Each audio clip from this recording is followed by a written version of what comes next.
ಇಂಡಿಯಾದಲ್ಲಿ ನಾವೀಗ ರೀಸೆಂಟ್ ಆಗಿ ದೀಪಾವಳಿಗೆ ಪಟಾಕಿ ಸಿಡಿಸಿದ್ವಿ. ಆದ್ರೆ ಪ್ರಪಂಚದಲ್ಲಿ ಪಟಾಕಿ ಅಂದ್ರೆ ಹುಚ್ಚು ಇರೋದು ಬರೀ ಇಂಡಿಯಾದವರಿಗೆ ಮಾತ್ರ ಅಲ್ಲ. ಪ್ರಪಂಚದ ಎಷ್ಟೋ ದೇಶಗಳು ಪಟಾಕಿ ಹೊಡೆಯೋದ್ರಲ್ಲಿ ಮತ್ತು ಅದನ್ನ ಮಾಡೋದ್ರಲ್ಲಿ ಇಂಡಿಯಾಕ್ಕಿಂತ ತುಂಬಾ ಮುಂದೆ ಇವೆ. ಉದಾಹರಣೆಗೆ ಜಪಾನ್ ದೇಶದ ರಾಕೆಟ್ಗಳು ಒಂದೇ ಸಲಕ್ಕೆ ತುಂಬಾ ಬ್ರಾಂಚ್ಗಳನ್ನ, ಕವಲುಗಳು ಹೊರಹಾಕುತ್ತವೆ. ಅವೆಲ್ಲ ಒಟ್ಟಿಗೆ ಸೇರಿದಾಗ ಹೆಂಗಿರುತ್ತೆ ಅಂದ್ರೆ ಭೂಮಿ ಮತ್ತು ಸ್ವರ್ಗದ ನಡುವೆ ಏನೋ ದಾರಿ ಓಪನ್ ಆದ ಹಾಗೆ ಒಂದು ಭ್ರಮೆ ಕ್ರಿಯೇಟ್ ಮಾಡುತ್ತೆ. ಜಪಾನ್ ಪಟಾಕಿಗಳು ಕ್ರಿಯೇಟಿವ್ ಆಗಿದ್ರೆ ವಿಯೆಟ್ನಾಂ ಪಟಾಕಿಗಳು ಮಾತ್ರ ಸಖತ್ ಡೇಂಜರ್ ಆಗಿರುತ್ತವೆ.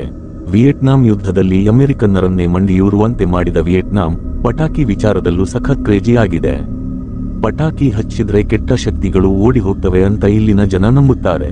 ಅದಕ್ಕೆ ಇವರು ಎಂಥ ಖತರ್ನಾಕ್ ಪಟಾಕಿ ಮಾಡ್ತಾರೆ ಅಂದ್ರೆ ಒಂದು ಸಲ ಹಚ್ಚಿದ್ರೆ ಕನಿಷ್ಠ 100ರಿಂದ 200 ಮೀಟರ್ನಷ್ಟು ಭೂಮಿ ನಡುಗಬೇಕು. ಇದಿಷ್ಟಾದ್ರೂ ಪರವಾಗಿಲ್ಲ, ಚೈನಾದವರಂತೂ ಎಲೆಕ್ಟ್ರಿಕ್ ಫೈರ್ ಕ್ರ್ಯಾಕರ್ಸ್ ಮಾಡೋಕೆ ಶುರು ಮಾಡಿದ್ದಾರೆ.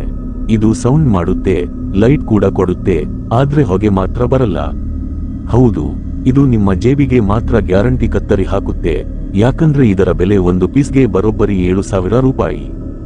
ಆದ್ರೆ ನೀವು ದುಡ್ಡಿನ ಬಗ್ಗೆ ತಲೆ ಕೆಡಿಸಿಕೊಳ್ಳಬೇಕಾಗಿರೋದು ಬರೀ ಇಂಡಿಯಾ ಅಥವಾ ಚೈನಾದಲ್ಲಿದ್ದಾಗ ಮಾತ್ರ. ಅಮೆರಿಕ ಗವರ್ನಮೆಂಟ್ ತನ್ನ ಜನರಿಗೋಸ್ಕರ ತಾನೇ ಪಟಾಕಿ ಶೋ ಆರ್ಗನೈಸ್ ಮಾಡುತ್ತೆ. ಅಮೆರಿಕದ ಇಂಡಿಪೆಂಡೆನ್ಸ್ ಡೇ ಅಂದ್ರೆ ಜುಲೈ 4ರಂದು ನ್ಯೂಯಾರ್ಕ್ ಸಿಟಿಯಲ್ಲಿ 75,000ಕ್ಕಿಂತ ಹೆಚ್ಚು ಪಟಾಕಿಗಳನ್ನ ಸಿಡಿಸಲಾಗುತ್ತೆ.